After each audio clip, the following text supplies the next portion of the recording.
Teacher Sushma ఇప్పటికే సుష్మాని DEO suspend చేశారు. Homework చేయలేదని కొట్టడంతో క్లాస్ రూమ్లోనే 6 ఏళ్ల ప్రణయ్ కుప్పకూలిపోయాడు. హాస్పిటల్కి తీసుకెళ్లగా అప్పటికే డాక్టర్లు చనిపోయినట్టుగా ప్రణయ్ తేజ పైన ప్రకటించారు. దేశవ్యాప్తంగా సంచలనంగా సృష్టించింది ఈ Pranay case. Visakha little garden స్కూల్లో ఈ ఘటన చోటు చేసుకుంది. పోస్ట్ మార్టం నివేదిక ఆధారితంగా తదుపరి విచారణ ఉంటుందంటున్నారు పోలీసులు. ప్రస్తుతానికైతే టీచర్ సుష్మాని మాత్రం అరెస్ట్ చేయడం, కోర్టులో ప్రొడ్యూస్ చేయడం, రిమాండ్కి తరలించడం చకచక జరిగిపోయాయి. కానీ ఇక్కడ పోస్ట్ మార్టం నివేదిక తర్వాత మరింతగా లోతైన విచారణ చేపట్టే అవకాశం ఉంది. ఇక టీచర్ కొట్టడం మూలంగానే ఆ విద్యార్థి చనిపోయాడా, లేదా ఆ విద్యార్థికి ఏదైనా అనారోగ్య కారణం ఉందా, ఇంకేదైనా జరిగిందా, ఆ టైంలో టీచర్ కొడుతుంది, కొట్టబోతోంది, లేకపోతే కొడుతూ ఉంటే ఆ భయంతో తనకి చిన్నగా హార్ట్ స్ట్రోక్ లాంటిది ఏదైనా వచ్చిందా, ఇలా అనేక కోణాల్లో కూడా పోస్ట్ మార్టం నివేదికలో వచ్చిన తర్వాత విచారణ చేపడతామనేది పోలీసుల version. So as of now Pranay Teja మృతికి కారణమైనటువంటి టీచర్ మాత్రం రిమాండ్కి తరలించారు. సుష్మాని కోర్టులో ప్రవేశపెట్టారు. 14 రోజుల రిమాండ్తో విశాఖ సెంట్రల్ జైలుకి తరలించారు. ఆ టీచర్ ఇప్పుడు సెంట్రల్ జైల్లో ఖైదీగా ఉన్నారు. సో ఇప్పటికే సుష్మాని సస్పెండ్ చేశారు డిఈఓ. దీనికి సంబంధించి మరిన్ని అప్డేట్స్ ప్రతినిధి రామచంద్ర అందిస్తారు. రామచంద్ర, ఏం జరిగింది?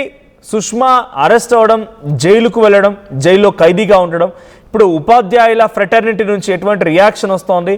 సో తనని పూర్తిగా ఇక రిమాండ్కి తరలించారన్నప్పుడు డెఫినెట్గా ఒక టీచర్, చదువు చెప్పేటువంటి వృత్తిలో ఉన్నటువంటి ఆవిడ రిమాండ్ ఖైదీగా ఉండడం ఎలా చూస్తున్నారు చూసేటువంటి ఆ ఉపాధ్యాయులు కానీ, లేకపోతే ఆ విద్యార్థి కుటుంబం కానీ?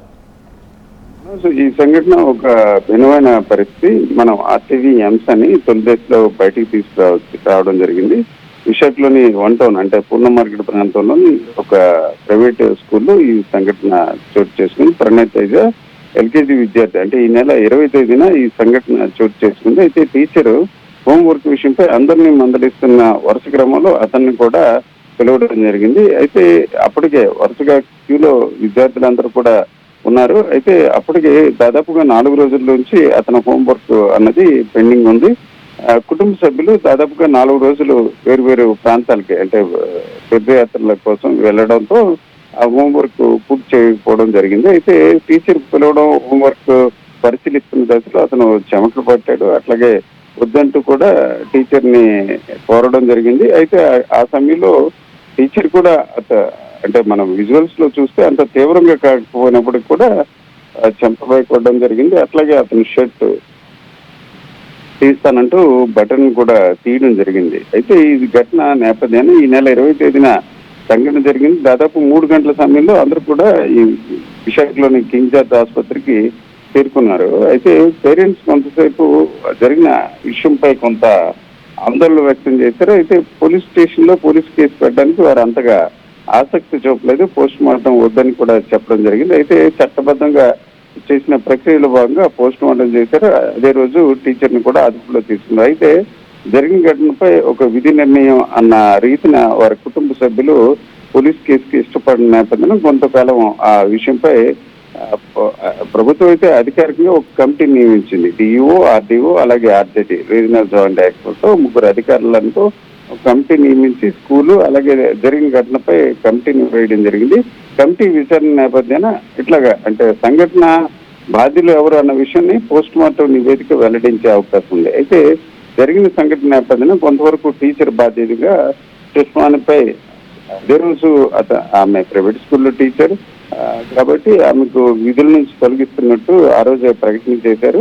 అయితే ఆ తర్వాత కుటుంబ సభ్యులు అంగీకరించకపోయినప్పటికీ చట్టబద్ధంగా జరిగిన ఘటనపై టీచర్ని నిన్న చెప్పుగా పోలీసులు అరెస్ట్ చేశారు. అట్లాగే వెనువెంటనే కూడా న్యాయమూర్తి వద్ద హాజరుపరచడం, ఆ తర్వాత ఆమెకు 14 రోజులు రిమాండ్ విధించడం విశాఖ సెంట్రల్ జైలుకి తరలించారు.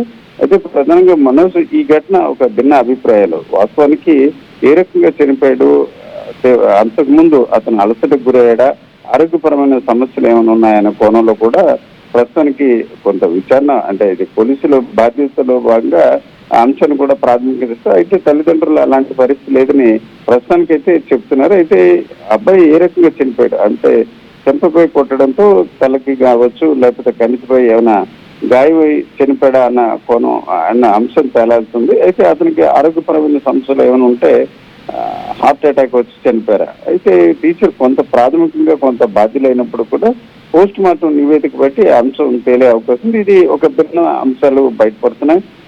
టీవీ అంశాన్ని ఇచ్చిన విజువల్స్ ని నెట్టింట వైరల్ జరుగుతున్నాయి. చాలా మంది దీని మీద డిస్కషన్ చేస్తున్నారు. తల్లిదండ్రులు సహజంగా పిల్లల్ని మందలించి మంచిగా తీర్చాలని టీచర్లపై ఒత్తిడి చేస్తుంటారు.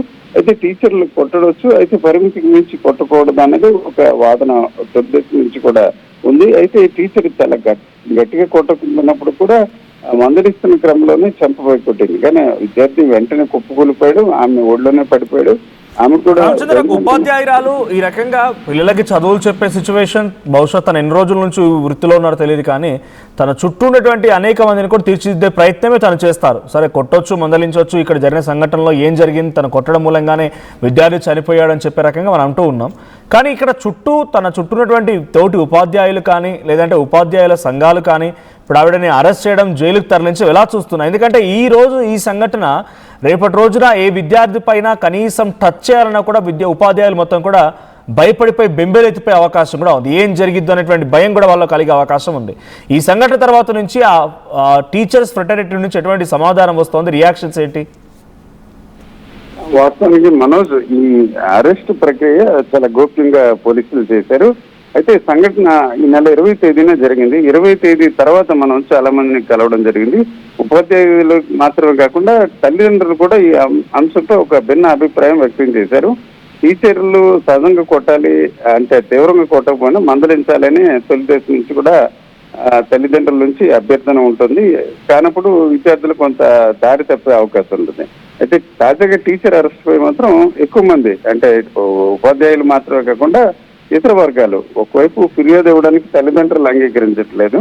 అయితే ఘటన జరిగింది, ఒక ఘటన ఒకసారిగా వైరల్ అవడంతో ఒక ప్రభుత్వ పరంగా అంటే ఇది చట్టపరంగా జరిగే ప్రక్రియలో భాగంగానే 1 టౌన్ పోలీసులు ఆమెను అరెస్ట్ చేశారు. ఈ రకంగా జరిగినట్లయితే అంటే తీవ్రంగా కొట్టడం, చనిపోవడం అన్నది తీవ్రమైన అంశం. కానీ ఇక్కడ జరిగిన అంశంలో ఆమె విజువల్స్ లో చూసుకుంటే సాధారణంగా మందలించినట్టే కనిపిస్తుంది. అయితే ఆ విద్యార్థి చనిపోయిన అంశాన్ని ఎవరైనా తీవ్రంగా పరిగణిస్తారో ఒక తల్లిదండ్రులకు వారికి తిరిగి ఒక బిడ్డ దొరికే అవకాశాలు సహజంగా ఉండవు. అట్లాంటి అంశం అత్యంత తీవ్రం, బాధాకరం. అయితే ఇప్పుడు తల్లిదండ్రులు కూడా శివుడు ఆజ్ఞ లేకనే సీమ కుట్టదు అంటూ వారు మాట కూడా మాట్లాడడం జరిగింది. అంటే వారు దీనిపై ఆసక్తి లేదు. అయితే మనోజ్, దీనిపై మాత్రం విద్యార్థులు మాట ఎలా ఉన్నప్పుడు తల్లిదండ్రులు అలాగే ఉపాధ్యాయులు మాత్రం కొంత అసంతృప్తి వ్యక్తం చేస్తున్నారు. ఈ రకంగా కొట్టకుండా జరగాలంటే సహజంగా పిల్లలు దారికి వచ్చే అవకాశం ఉండదు, వారు పెడదారి పట్టే అవకాశం ఉంది. అది కేవలం ఒక ఉపాధ్యాయులకు పరిమితమైన అంశం కాదు, ఇది సమాజానికి కూడా కొంత ఇబ్బందికరమైన పరిస్థితి. చిన్న వయసులో పిల్లల్ని సక్రమ మార్గాన్ని తీసుకువెళ్ళినట్లయితే తర్వాత వారు బాగుపడడం, అట్లాగే సమాజానికి కూడా మెరుగైన వ్యవస్థ ఉంటుంది. కానీ ఈ రకంగా అంటే టీచర్ అరెస్ట్ చేయడం అన్నది తాత్కాలిక అంశంగానే భావిస్తున్నారు. అయితే తొలి దశలో అంటే సంఘటన దాదాపు 27వ తేదీ జరిగింది. కానీ 25వ తేదీ వరకు అంటే టీచర్ అరెస్ట్ విషయం మీద ఇటు తల్లిదండ్రుల నుంచి కానీ ఇతరుల నుంచి ఒత్తిడి లేదు. కానీ పోలీసులు చట్టపరంగా చర్యలు తీసుకోవాలనే క్రమంలోనే తీసుకున్నారు. ఏదేమైనప్పటికీ అరెస్ట్ తో పాటు రిమాండ్ కూడా వెళ్లారు.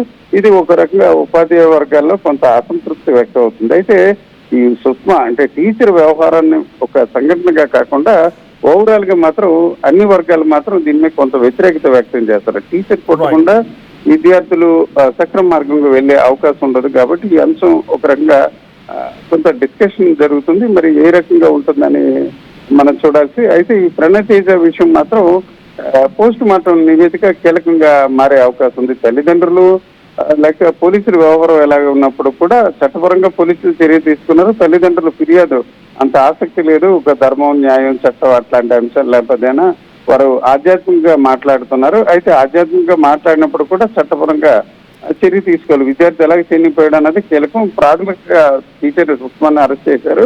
అయితే ఈ పోస్ట్ మార్టం నివేదిక ఆధారంగా మాత్రం సమాజంలో లేవనెత్తుతున్న అంశాలకు కొంత పరిష్కారం అలాగే చట్టపరంగా కూడా ముందుకు వెళ్లే అవకాశాలు ఉన్నాయి Manoj. Right. So thank you Ramachandra Rao.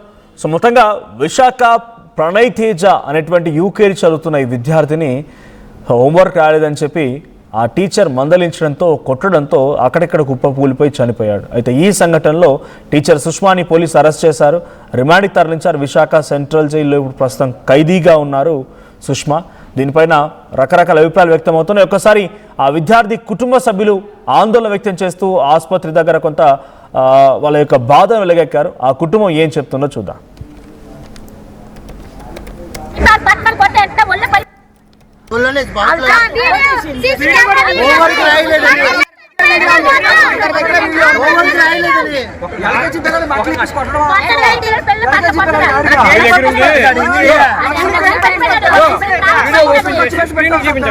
పిల్లలు లక్షలు తీసుకుంటారు. గవర్నమెంట్ స్కూల్ పెట్టు, పక్కనే కొట్టింది పడిపోయి అంటే వాళ్ళు పడిపోయి ఇన్ఫర్మేషన్ చెప్పలేదు.